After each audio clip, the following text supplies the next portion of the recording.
బొత్స సత్యనారాయణ మాట్లాడుతున్నారు. లైవ్ ద్వారా చూద్దాం. ఒక ట్రెండ్ సెట్ చేస్తున్నాడు. ఆయన 5 సంవత్సరాలు చేసిన పరిపాలన, ఈ 5 సంవత్సరాల్లో 2019లో ఆయన ఇచ్చిన మేనిఫెస్టో, మళ్ళీ 24లో మళ్ళీ ఇచ్చిన మేనిఫెస్టో దేశ రాజకీయాలకు కొత్త వరాన్ని తీసుకొచ్చింది. ఏదైతే అధికారంలో ఉన్న వాళ్ళు 100 పేజీలు, ఇది ఎవరిది? చంద్రబాబు నాయుడుది మేనిఫెస్టో 2014. ఎన్ని పేజీలు ఉన్నాయి చూడండి, ఎన్ని పేజీలు ఉన్నాయి?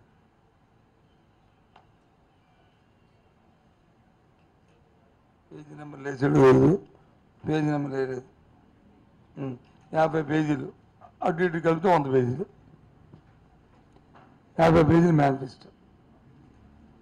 ఇప్పుడు 2014 చూశారు కదా. ఇది 2024. ఇది ఎన్ని పేజీలు మేనిఫెస్టో? 3 పేజీలు. మొదటి పేజీ తీసేస్తే మిగతా 5 పేజీలు. మా మేనిఫెస్టో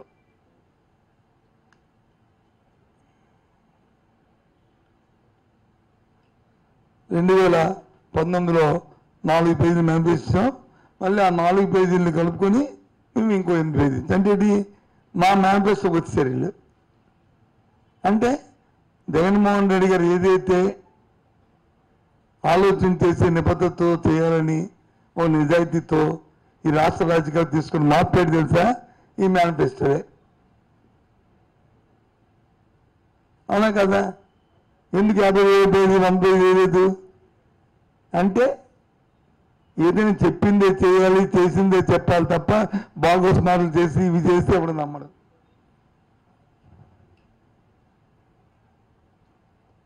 అందుకు ఈ మేనిఫెస్టోలో భగవద్గీతగా మేము వచ్చి పెట్టాం. సచ్చినట్టుగా ఇప్పుడు మా 2019లో మేము ఏం చేసామో ఆ దానికి ఇప్పుడు వచ్చారు వీళ్ళందరూ కూడా. ఎవరందరూ? ఈ ముఠ అంతా, ఈ ఫ్రంట్ ఏమన్నారు వెళ్ళి?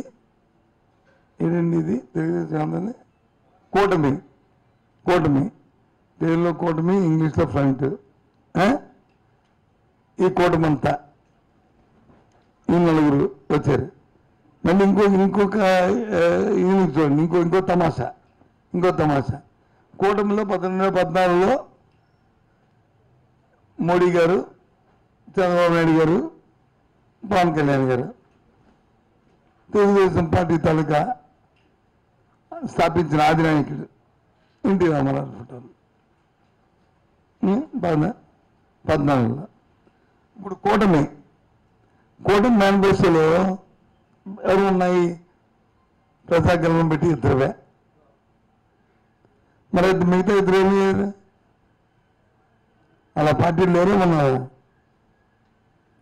ఈ మేనిఫెస్టోకి సంబంధం ఉందా లేదా? అది పార్టీలో దీన్ని అంగీకరించినప్పుడు ప్రజలు ఎందుకు అంగీకరించాలి? డైరెక్ట్ క్వశ్చన్, నా ప్రశ్న.